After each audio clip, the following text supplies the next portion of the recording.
생명사랑교회 유튜브를 사랑해주시는 여러분 반갑습니다. 성서를 보는 눈 40번째 강의를 해보려고 합니다. 제가 지금 문학비평 가운데 서사비평을 하고 있고, 지난번에 우리 마리아, 마르다와 마리아가 예수님을 자기 집에 모신 이야기를 가지고 인물 분석이라든가 플롯이라든가 공간, 그런 배경 같은 걸 살펴보면서 서사비평의 하나의 사례를 해보았습니다. 이제 거기에서 조금 더 넘어가서 이제 수사비평이라고 해서 사람들을 훨씬 더 설득하려는 목적으로 어떤 글을 쓰게 되고, 그 어떻게 설득을 하고 있는가, 설득의 대상이 누구인가, 어떤 방법을 쓰고 있는가, 그리고 수사비평 방법론으로 봤을 때 어떠한 새로운 신학적 의미가 발생하는가를 살펴보려고 합니다. 근데 그쪽으로 넘어가기 전에 우리가 문학비평할 때 중요한 것 중에 하나가 어떤 하나의 이야기 속에 직접 성서를 쓴 저자 말고 이야기 속에 화자가 있고, 화자가 전달하려는 그 사람의 청중이 있다고 그랬죠. 그러니까 내재적 독자라고 부르는 청중이 있다고 했습니다. 그는 지금 누가복음서 같은 경우 오늘 하려고 하는데요. 여러분 다 잘 아시는 선한 사마리아 사람의 비유가 담긴 누가복음서 얘기를 좀 해보려고 합니다. 누가복음서의 저자는 우리가 흔히 교회 전통에서 누가라고 했으니까 그냥 누가겠죠. 누가. 오늘 이야기, 선한 사마리아 이야기에서 말하는 내적 화자, 그 이야기를 들려주는 사람은 예수님입니다. 그리고 또 예수님이 직접 말하기 전에 예수님과 어떤 율법학자, 율법교사가 와서 이제 대화할 때 그거를 설명해 준 사람은 또 다른 이야기꾼이 있는 거죠. 그 이야기꾼과 누가복음서 저자가 꼭 같다라고 볼 필요는 없다는 것입니다. 문학비평은 어쨌든. 그리고 이제 그렇게 이제 이야기 안에서 누군가가 얘기를 하고 있고, 그 얘기를 이 사람들에게 들리게 하고 그 듣는 사람들이 누구인가를 생각해 보면은 그것을 생각해 보면서 또 성경을 읽는 독자, 나는 그 이야기 속으로 들어갔을 때 그 이야기의 등장인물이나 또 이야기 내부에서 화자의 이야기를 듣고 있는 청중들하고 나하고는 어떤 관계인가, 이런 것도 살피는 것이 문학비평에서 무척 중요하거든요. 오늘 그 예를 한번 해보려고 합니다. 여러분 잘 아시는 이야기지만 제가 다시 한번 누가복음서 선한 사마리아 사람의 비유가 담겨있는 그 이야기를 읽어보도록 하겠습니다. 누가복음서 10장 25절부터 37절의 말씀입니다. 한번 읽어보겠습니다. 어떤 율법교사가 일어서서 예수의 속을 떠보려고, 선생님, 제가 무슨 일을 해야 영원한 생명을 얻을 수 있겠습니까? 하고 물었다. 자, 이 한 구절 벌써 읽을 때도 여기 율법교사가 일어서서 예수의 속을 떠보려고 질문했다고 말해주잖아요. 그러니까 이 이야기를 들려주는 화자는 율법교사가 그냥 질문한 게 아니라 예수님의 속을 떠보려고 했다라는 것을 알려줘요. 이런 걸 이제 약간 전지적 작가 시점이라고도 우리 옛날에 배웠는데, 중고등학교 시절에. 그러니까 이미 다 아는 거죠. 이 이야기를 들려준 사람은 율법교사가 어떠한지, 예수님이 어떠한지를 다 알면서 얘기하는 것처럼 보여져요. 어쨌든 그래서 요거를 읽는 독자로 하여금, 우리로 하여금 율법교사의 질문이 아주 순수한 질문이 아닐 수 있겠다 하는 것을 미리 생각하도록 만듭니다.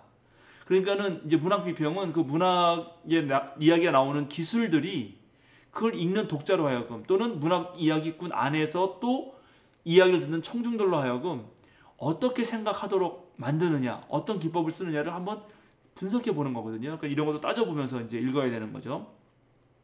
자, 그렇게 물었더니 예수께서는 율법서에 무엇이라고 적혀 있으며 너는 그것을 어떻게 읽었느냐 하고 반문하셨다. 내 마음을 다하고 내 목숨을 다하고 내 힘을 다하고 내 생각을 다하여 주님이신 내 하나님을 사랑하여라. 그리고 내 이웃을 내 몸과 같이 사랑하여라 하였습니다. 이 대답에 예수께서는 옳은 대답이다. 그대로 실천하여라. 그러면 살 수 있다 하고 말씀하셨다. 그러나 율법교사는 짐짓 제가 옳다는 것을 드러내려고, 그러면 누가 저의 이웃입니까? 하고 물었다. 예수께서는 이렇게 말씀하셨다. 어떤 사람이 예루살렘에서 예리고로 내려가다가 강도들을 만났다. 강도들은 그 사람이 가진 것을 모조리 빼앗고 마구 두들겨서 반쯤 죽여놓고 갔다. 마침 한 사제가 바로 그 길로 내려가다가 그 사람을 보고는 피해서 지나가 버렸다. 또 레위 사람도 거기까지 왔다가 그 사람을 보고 피해서 지나가 버렸다. 그런데 길을 가던 어떤 사마리아 사람은 그의 옆을 지나다가 그를 보고는 가엾은 마음이 들어 가까이 가서 상처에 기름과 포도주를 붓고 싸매어 주고는 자기 나귀에 태워 여관으로 데려가서 간호해 주었다. 다음 날 자기 주머니에서 돈 2데나리온을 꺼내어 여관 주인에게 주면서 저 사람을 잘 돌보아 주시오. 비용이 더 들면 돌아오는 길에 갚아드리겠소 하며 부탁하고 떠났다. 자, 그러면 이 세 사람 중에서 강도를 만난 사람의 이웃이 되어준 사람은 누구였다고 생각하느냐? 율법교사가 그 사람에게 사랑을 베푼 사람입니다 하고 대답하자 예수께서는 너도 가서 그렇게 하여라 하고 말씀하셨다. 예, 이게 이제 이야기의 전부입니다. 근데 이 이야기가 이야기 속 이야기예요. 그러니까 예수님과 율법 교사와의 대화 속에서 다시 예수님이 이야기를 들려주죠. 그러니까 독자는 예수님과 율법 교사가 등장하는 그 상황들을 떠올리고 또 그 상황 안에서 예수님과 율법 교사의 대화 속에서 또 다른 생각을 하게 합니다. 그리고 이런 내용들은 여러분이 뭐 이미 다 알고 있습니다. 이게 되게 재밌는 게요. 율법 교사니까 율법을 잘할 거 아니에요? 근데 그런 율법 교사가 예수님께 와서 뭔가를 물었단 말이죠. 예, 영원한 생명에 대해서 가장 중요한 질문이죠. 근데 율법 교사니까 율법에 대해서 뭐라고 쓰여 있는지 잘 알 거 아니에요. 그러니까 예수님이 역질문을 하십니다. 이런 것 자체가 벌써 되게 재밌는 거예요. 어떤 질문에 대해서 무조건 대답을 하는 게 아니라 도리어 역으로 질문함으로써 대화를 더 흥미진진하게 만들고 진짜 대화 속으로 빨려들게 만들죠, 사람들을. 이런 것들이 전부 다 그 어떤 장치입니다. 문학적 장치라는 거죠. 그랬더니 율법교사가 아니라 다를까 정확하게 신명기 6장에 나와 있는 말씀 그리고 레위기에 나와 있는 말씀을 합니다. 그리고 이 말씀은 사실은 다른 복음서에서 예수님께서 율법과 예언자의 모든 핵심이 여기에 들어있다라고 말한 그 본문이에요. 그러니까 이런 모든 내용들을 알고 있는 이 내적인 독자나 또는 실제로 이 글을 읽고 있는 우리들, 성서의 독자들은 이걸 읽는 순간 아, 이 율법교사가 하여튼 제대로 알고 있구나. 정말 아주 옳게 알고 있구나라는 것을 깨닫게 되고 그냥 뭐랄까요, 좀 실력이 떨어지는 율법교사가 아니라는 사실을 알게 되죠. 그러니까 당연히 예수님이 이 율법교사의 거의 100점 만점에 가까운 대답에 별로 할 말씀이 없으시죠. 옳은 대답이다? 그대로 실천하여라. 그러면 살 수 있다. 이렇게 말합니다. 여기서 또 하나 문제는 생각해 볼 수 있는데 우리가 신앙이라는 게 삶의 문제냐 삶의 문제냐라는 걸 다시 질문할 수 있겠죠. 율법교사는 이제 옳게 알았습니다. 옳게 알고 있기 때문에 옳게 살 수 있는 가능성도 열려요. 제대로 모르면 제대로 못 살겠죠. 제대로 알고 있습니다. 이제 남은 것은 제대로 사는 것입니다. 그런데 여기서 율법교사가 한 걸음 더 나아가서 자기가 제대로 살고 있다는 것을 보여주기 위해서 그래서 여기 보면은 그걸 설명해 주죠. 이 화자가 율법교사는 짐짓 제가 옳다는 것을 드러내려고 그러니까 자기가 옳게 살고 있다는 것까지 드러내려고 예수님께 질문을 합니다. 그러면 누가 내 이웃입니까? 그러니까 자기는 하나님 사랑 다 하고 있고 이제 이웃 사랑을 또 하고 있는데 예수님께 자기가 다 하고 있다는 걸 드러내기 위해서 역으로 질문하는 거죠. 하나님 사랑은 뭐 율법 교사니까 잘 알아서 하겠죠. 그럼 이웃 사랑에 대해서 역으로 물어보면 예수님이 어떤 대답을 하시겠죠. 너의 이웃은 누구다 이렇게. 그러면 율법 교사가 자랑하려고 제가 제 그 이웃들도 다 열심히 사랑하고 있습니다. 이렇게 하려고 이제 이야기가 진행될 것을 기대하죠, 독자들은. 그런데 여기서 예수님이 그 대답을 안 해주고 갑자기 그 유명한 선한 사마리아 사람의 이야기를 시작합니다. 이래서 훨씬 더 독자들은 흥미진진해집니다. 그리고 또한 이 이야기 속에서 이야기 내로 들어갔을 때 율법 교사가 예수님께 질문했지만 아마 예수님과 율법 교사 주변에 많은 유대인들이 있을 것이라 상상을 하고 예수님이 이제 율법 교사랑 대화를 하다가 율법 교사를 자신의 대화 상대자, 즉 자신이 말씀하시는 비유의 청중으로 놓고 얘기를 하지만 그 주변에 또 다른 많은 유대인들이 있을 거라고 생각하면서 하나의 멋들어진 이야기를 하는 것입니다. 그리고 이 이야기가 예수님이 너무 잘하셨던 비유라고 하는 것의 대표적인 이야기입니다. 원래 비유는 다양한 이제 문학 수사 기법 중에 아주 어려운 것들을 알기 쉽게 설명하려고 하는 것이 일반적인 비유죠. 거기엔 지교도 있고 은유도 있고 또 상징도 있고 풍유도 있고 제유도 있고 환유도 있고 이렇습니다. 이런 것들은 이제 전부 다 중고등학교 국어 문법 시간에 배웠습니다.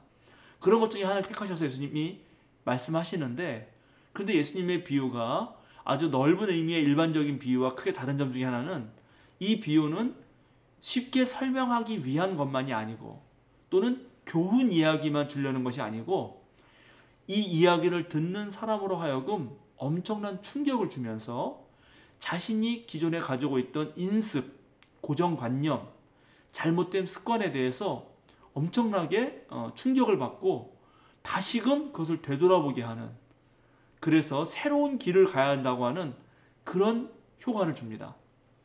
왜 이것이 그때 당시 사람들에게 충격이었냐면, 자, 이렇게 생각해 보시죠. 지금 누군가 한 명이 예루살렘에서 여리고로 내려가다가 강도를 만나서 옷도 다 벗겨진 채로 맞아서 거의 죽을 만큼 해서 쓰러집니다. 다 뺏깁니다. 여기서 옷이 벗겨졌다는 것은 이 사람의 신분을 알 수 없다는 것입니다. 이제 맨 사람이 된 거죠. 순전히 그냥 사람이 된 것입니다. 그런 사람이 됐을 때 이 사람의 직분을 모르니까 이제 거기 도와주는 사람이 누구냐 따라서, 만약에 직분을 알면은 이 사람이 정말 되게 사회의 유력 인사다 그러면 누군가 막 와 도와줬을 거 아니에요. 근데 그렇지 않으니까 이제 순전히 이 사람을, 고통당하는 사람을 도와주느냐 마느냐의 문제로 집중되죠, 이야기가. 그리고 특별히 예리고는 예루살렘에서 그 제사장으로 일하던 사람들이 은퇴 살던 곳이기 때문에 어쩌면 이 사람은 제사장이었을 가능성도 있습니다. 예루살렘에서 여리고로 내려가니까요. 그러나 지금 이제 이 사람의 신분은 모릅니다. 자, 누군가가 고통을 당합니다. 그러나 거기 있는 사람들은 전부 다 유대인일 확률이 높기 때문에 예수님의 청중은 고통당하는 사람 이야기가 시작됐을 때 그 청중은 자기들을 유대인이니까 그 고통당하는 사람을 유대인이라고 생각하면서 들을 거예요. 일단 그게 하나의 중요한 가정입니다. 그죠? 우리가 이제 영화 같은 거 보면 많은 등장인물이 나오는데 그 등장인물 중에 악당도 있고 영웅도 있고 일반 시민도 있고 뭐 주인공도 있고 그다음에 조연도 있잖아요. 그런 많은 사람들이 나오는 가운데 나는 누구와 동일시하느냐? 예수님도 지금 이야기를 할 때 이 이야기 내부에서 과연 누가 누구에게 동일시하느냐가 매우 중요한 문제입니다. 일단 강도 만나서 고통받는 사람을 봤을 때 거기 있던 많은 유대인 청중들은 율법교사를 비롯해서 그 고통받는 사람이, 강도 만난 사람이 유대인일 거라고 생각을 합니다. 자, 그러면 이제 누가 제일 먼저 도와주러 와야 되는가? 당연히 첫 번째 제사장이죠. 가장 존경을 받는, 아니나 다를까 제사장이 옵니다. 그런데 그냥 지나가요? 두 번째 레위인이 옵니다. 근데 이 사람도 그냥 지나갑니다. 헬라어 원어를 읽어보면 약간 달라요, 서로. 한 사람은 멀찍이서, 대제사장은 멀찍이서 보고 지나가고요. 레위인은 좀 가까이까지 왔지만 그냥 갑니다. 그러면 이 강도 만난 사람 입장에서는 정말 기대했던, 자기를 구해주리라고 생각했던 사람이 오는데 그 사람들은 모두 가버리고 말아요. 맨 처음엔 제사장이 오고 두 번째는 레위가 왔습니다. 그러면 세 번째 이제 기대할 수 있는 사람은 누군가? 요 기대할 수 있도록 생각하게 하는 거. 이게 이 글의 되게 중요한 핵심 포인트입니다. 그리고 이게 바로 율법교사가 물었던 누가 내 이웃입니까? 라는 문제와 연결됩니다. 유대인들이 생각했던 거는 자기 동급의 신분을 가진 사람이 가장 이웃이겠죠. 가족 다음에 이웃. 그러면 그 이웃 중에 제사장, 레위, 그 다음 이웃은 누구일까요? 여러분 누구와 이웃하고 싶나요? 예를 들어서 이웃을 한다면은 왜 그냥 기왕이면 이 사회의 유력 인사랑 내가 이웃이면 너무 좋지 않겠어요? 내가 어려울 때 도움 받을 수도 있고, 그러니까 당연히 높은 직급부터 내 이웃이길 원해요. 내 동문이나 뭐 학연지연 이런 거 있잖아요. 그래서 이제 제사장은, 그 다음에 제사장이 아니면 레위라도, 레위가 아니라면 다음 누구?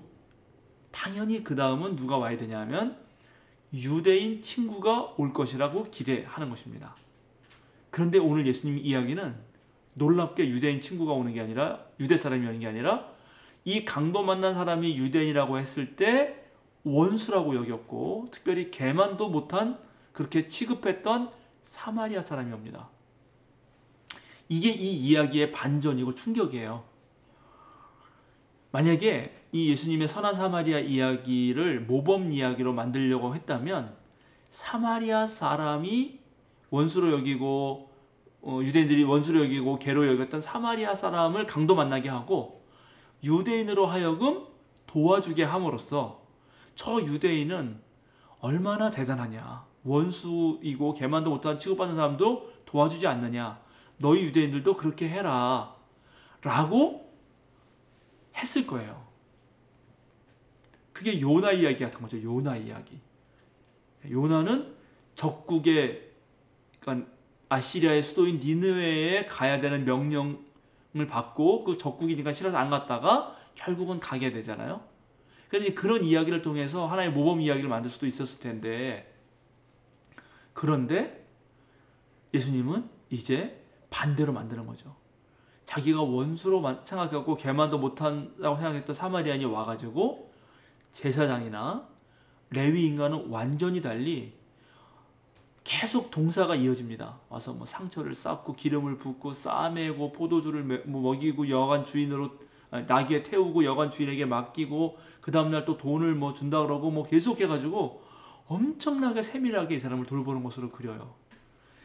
자, 그래서 이 이야기는 유대인들에게 일단 내가 모범적으로 누구 어려운 사람을 도와줘야겠다라고 생각하기 전에 충격을 줍니다.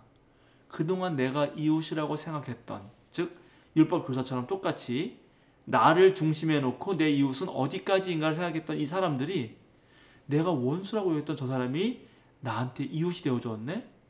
강도 만난 사람에게 이웃이 되어주었네?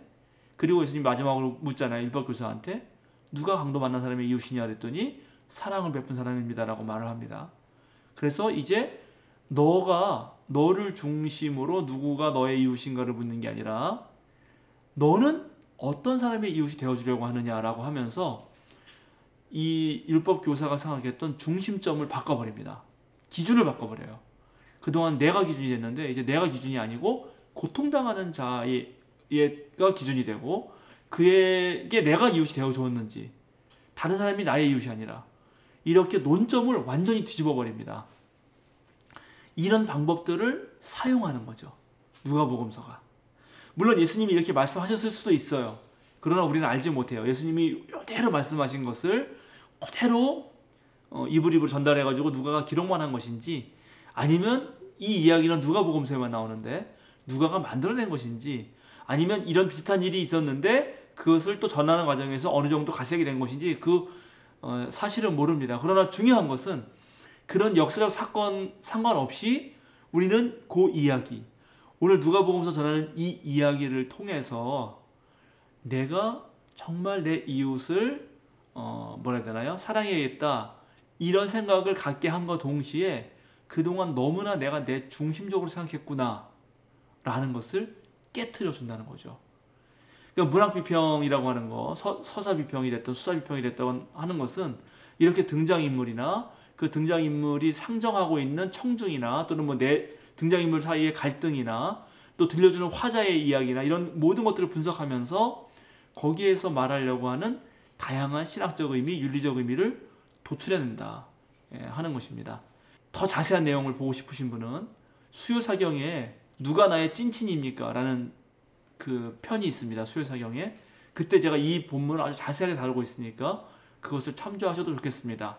다만 오늘 제가 말씀드리고 싶은 것은 문학비평에서 등장인물을 분석함에 있어서 그 등장인물을 두고 내재적 독자들은 누구와 등장인물 중 어떤 사람과 동일시하는가, 또 내재적 독자뿐만 아니라 성경을 읽는 그 독자들, 실제 독자들은 또 누구와 자기를 동일시하는가, 그런 동일시하는 사람을 분석함으로써 이 글을 읽는 사람들에게 어떤 충격을 주고 있는가, 어떤 의미를 주고 있는가를 한번 사례로서 살펴보았습니다.